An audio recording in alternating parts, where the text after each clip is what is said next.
Today's lecture is an extension of chapter 4. If we remember, chapter 4 was describing the behavior of something called isolated footings. What is isolated footing? An isolated footing is a type of shallow foundations. In chapter 2 we studied shallow foundations. In chapter 1 we studied all types of foundations, and we said that all types of foundations includes two types. Shallow foundations here, shallow foundations and deep foundations. And we said that shallow foundations includes many other types. What are these other types? Isolated footings,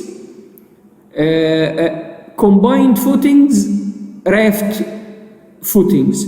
So now we studied isolated footings. Isolated footings internally has many types.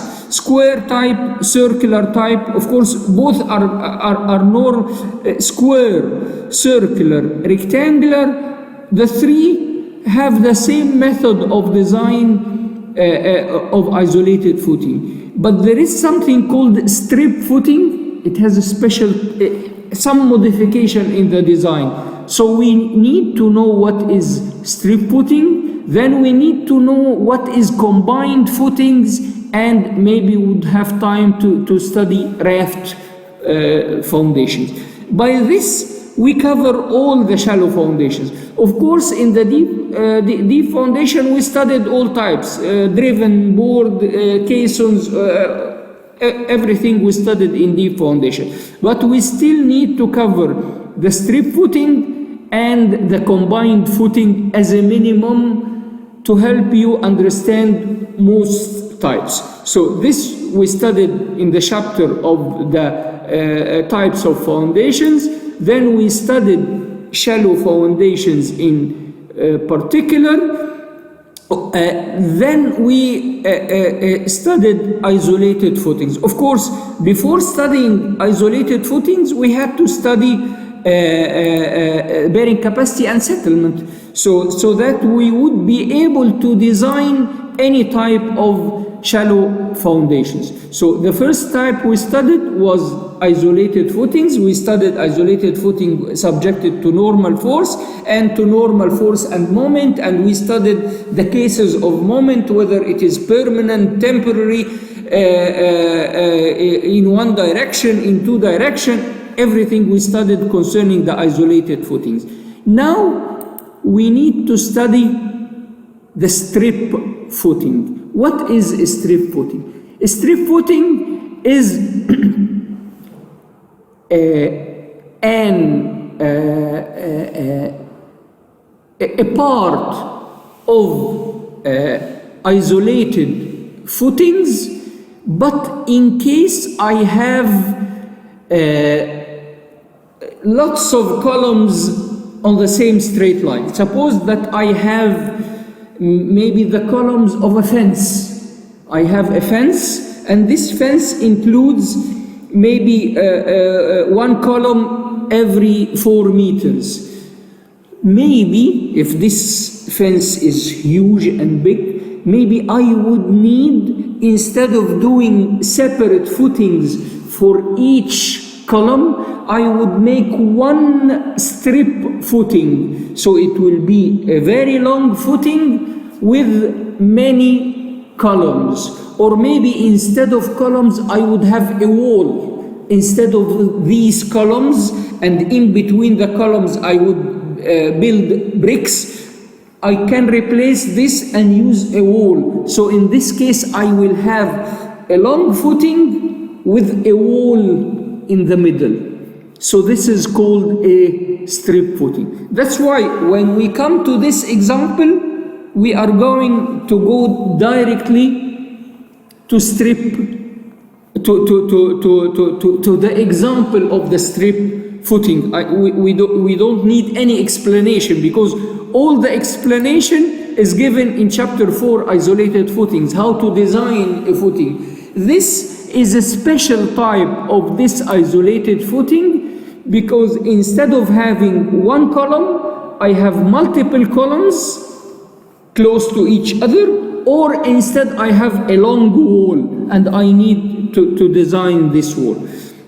So here it says it is required to design a strip footing to support RC retaining wall. So now it is a wall. It is not a multiple column. It is just one long wall of thickness 25. So now I know the thickness of the wall. What about the other dimension of the wall? Usually in a column I tell you 25 by 70, 25 by 75. But here in a wall, what will be the other dimension? It's very long, but it's a wall. It's very long. It will be 25 by maybe 100 meters. I don't know. It is a very long wall. Of course, you need, if you have 100 meter, you cannot have a wall 100 meter. You have to put an expansion joint every now and then, depending on the code. Maybe every 40 meter, every 60 meter, you would have to have a gap between the sections of the wall. So 25 is the dimension I have. I don't know what is the other dimension. I don't need it. The wall is carrying a working load of, and this is the load of the wall. Here the load is given per meter, because I cannot give you the total load of the wall, because the wall is very long. I'm going just to design, I'm going to take a section, 1 meter of the wall, and design this section. That's all. So it is 350 kilonewton per meter. So every meter of this wall carries a load, a total load of 350 kilonewton. The wall working capacity in the footing site is 100 kilonewton per meter square. This is the capacity of the soil. The bearing capacity of the soil is 100 kilonewton per meter square. So this is usually when we come to design an isolated footing, what do we need? We need the load and we need the bearing capacity of the soil. So the load is given here. It is 350 for each meter. The bearing capacity of the soil is 100 kilonewton per meter square.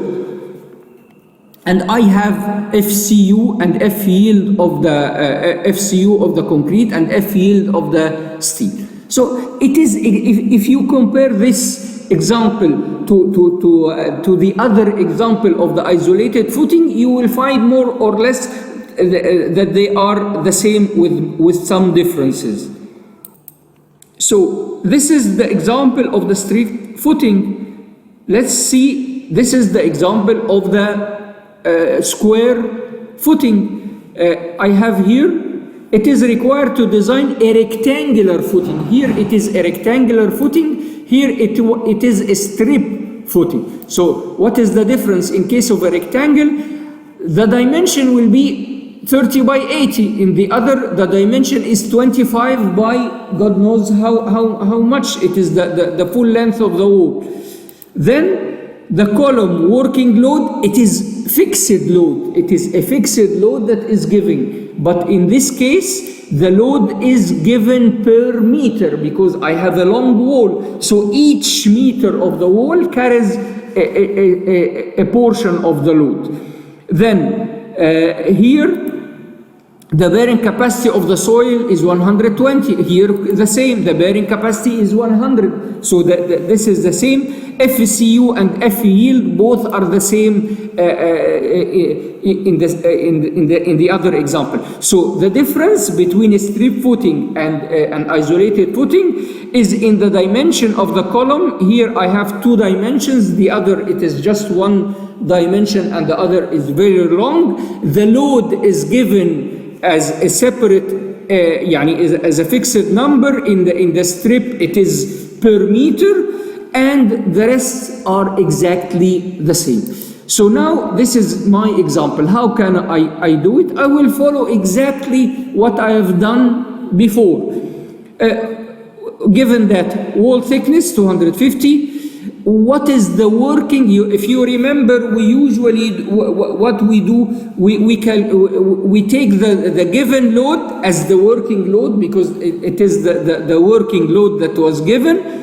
I calculate the ultimate. How to calculate the ultimate? 1.5 multiplied by the working load, I get the ultimate load. So also the ultimate load will be kilonewton per meter of length of the wall. Bearing capacity, it is given. FSCU and F yield is given. Start calculation. Usually when I start calculating calculation for a footing, I first assume the thickness of the plain concrete. I have to decide, am I going to use the plain concrete or not?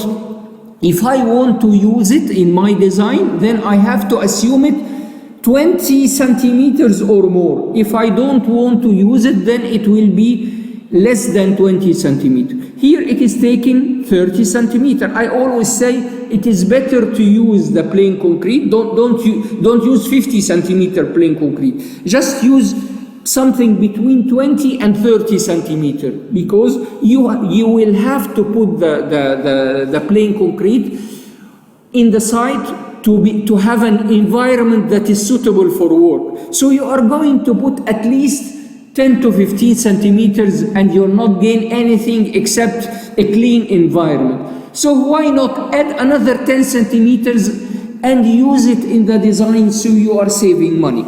So in this case, the TPC will be taken as 30 centimeters. So 30 is more than 20, so it is included in the design. Any dimension that I'm going to calculate using the bearing capacity of the soil, it will be the dimension of the plain concrete, not the reinforced concrete. Why? Because the plain concrete is more than 20 centimeters and it is structurally working in my design.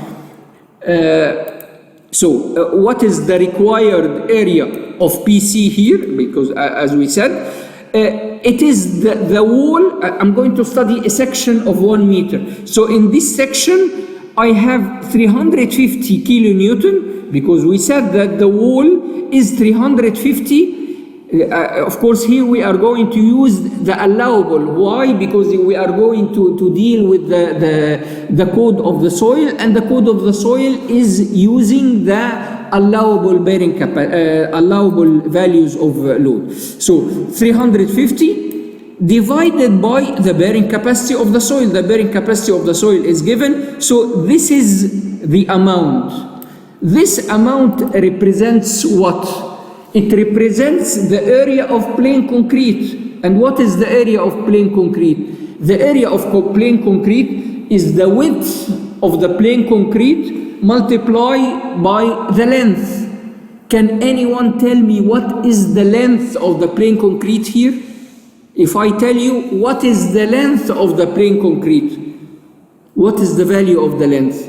Is it given? It's not given.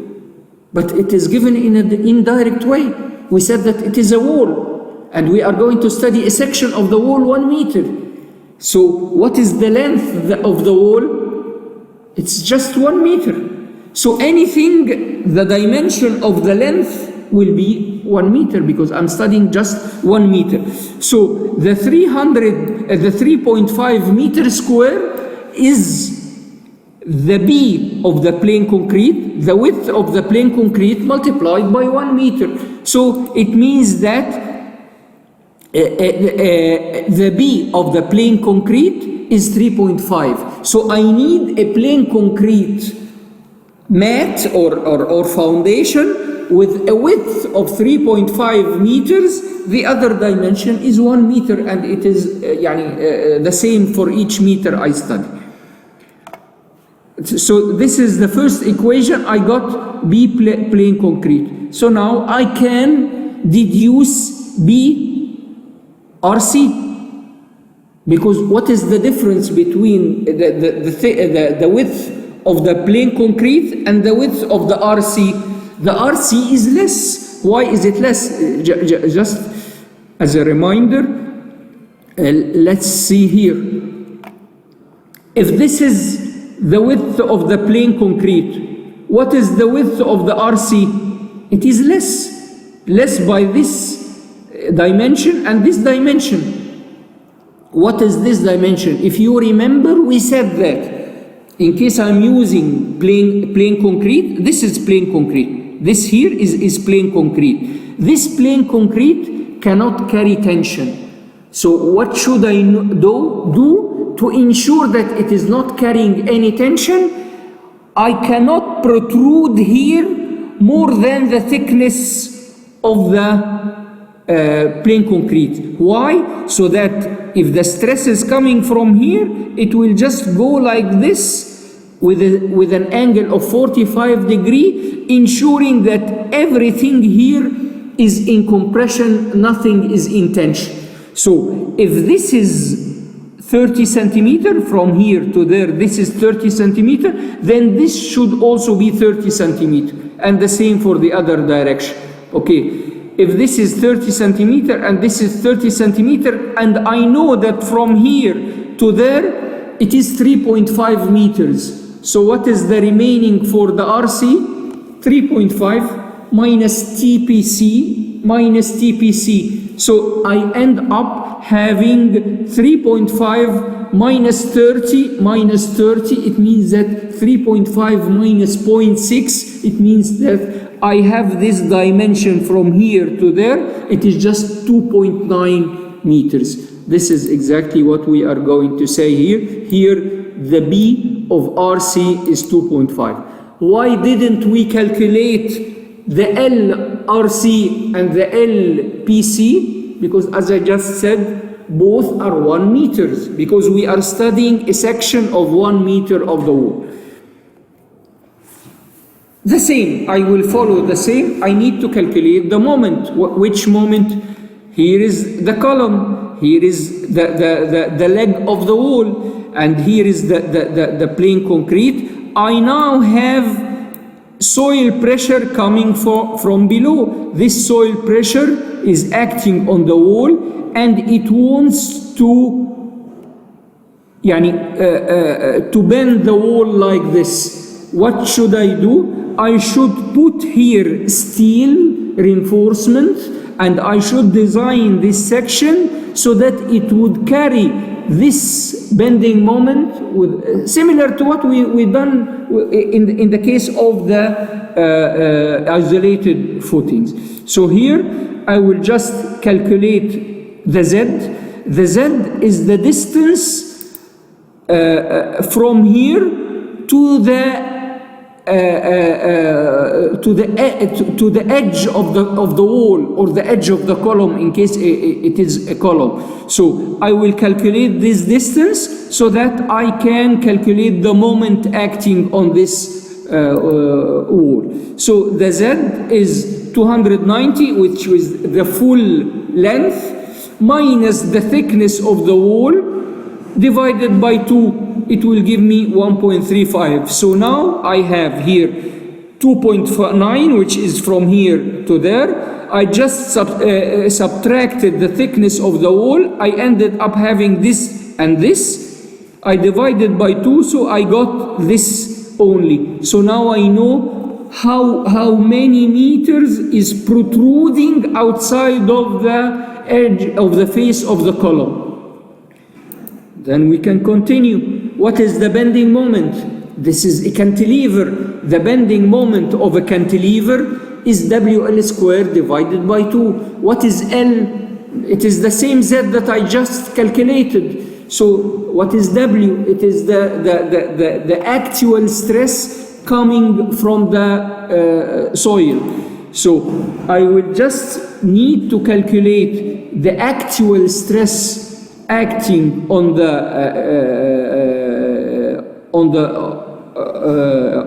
my footing.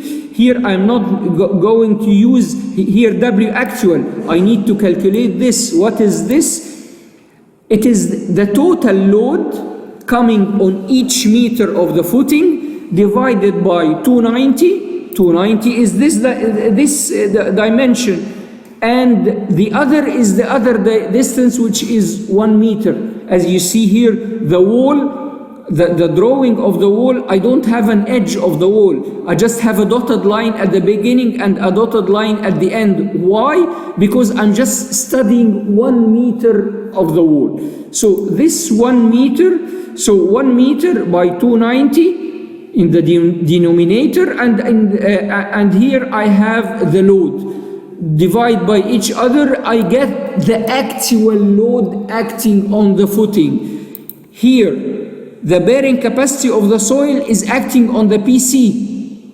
But what is the stress? Because now the footing, the dimensions of the RC is less. So the stress is more. When you have a footing that is less in dimension, using the same load, so the stress here is more. So the stress coming from the PC to the RC has changed. Here I have a stress of 1. As we said, that the bearing capacity of the soil, I think it was here, whereas here bearing capacity was 100. But in this case, the bearing capacity is 181, which is acting on the RC. So I will take the moment, which is the actual stress on the RC, multiplied by Z squared divided by 2, I get the moment. I then continue designing my footing. I have D equals C1 root M ultimate. Now I'm going to use M ultimate. I'm not going to use the moment that I have calculated based on the allowable load, because when we come to calculate the moment, we use the ultimate load. Here the load 525, it is the ultimate load. Here it is the 350 multiplied by 1.5. So 525 is the ultimate load. So now I'm going to substitute in this equation. B here is the width of my footing. The width of my footing is 1 meter, because as we said, we are studying a stretch of 1 meter of the wall. So D is the depth of the wall. So now the depth of the steel, reinforcement. We said that we always add 70 millimeter to this value, so that I can get the thickness of the footing. So this is the thickness of the footing. It is 468. So we can take it 500, because as we said in the site, we cannot deal with millimeters and something like this. So I will use 500 millimeter. So the D will be the actual D in this case. If I have a T of 500, then the D, it will be 430 millimeter. Check of shear. Usually when we get the depth, before we come to calculate the amount of steel, we said that we need to check the critical section for shear. So the critical section, we said that we usually here is the critical section for moment, because this is the maximum moment. But when we come to check shear, we assume that the column here will spread some load here. So we are going to go to the mid depth of the section. And when we go to the mid depth of the section, then this line here and this line here will be the critical section for shear. This is where shear may happen. By the way, what I'm saying now is exactly what you have done in the isolated footings. We are not changing anything, but we are reducing the effort. Instead of doing it in 2 dimensions, we are doing it in 1 dimension, because we have a long wall. That's all. You have to read this, but read this after remembering exactly what we have said for the isolated footings. So when we come to check shear, we calculate the actual shear happening at the critical section. We said that the critical section is Z minus D over 2. This is where is the critical section. We calculate the stress, the actual stress, and compare it to the stress, the allowable stress given by the code. If the amount is okay, then it is safe in shear. Usually, in shear, in walls, the amount for shear is, the shear is usually safe, but I cannot guarantee. But in case of punching, I don't check punching. Why I don't check punching? Because I said that what is punching? Remember the chocolate bar. We said that